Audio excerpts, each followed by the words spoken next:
As a citizen, I've always wondered why there's a big NA data next to my Somalia.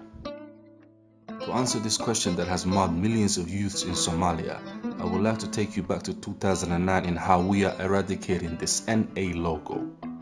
In 2009, after much deliberation, Somalis gathered in the capital of Djibouti to discuss the political future of the country.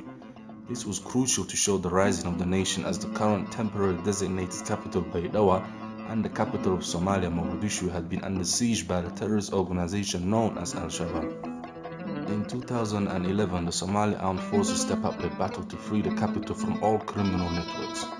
Many witnessed the country slowly opening up, with major gains being made against enemy combats, and that the country is finally ready for election, this time to happen inside the capital. The capital city of Somalia, Mogadishu, is liberated on August 2011.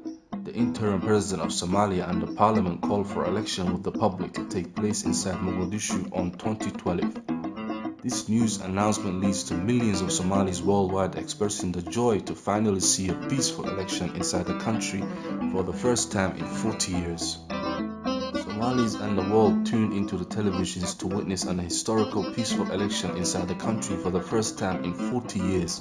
Hassan Sheikh Mohamud is elected with a tightly contested race. The jubilant scenes across the country highlight the craving the people of Somalia have for strong institutions for a peaceful Somalia.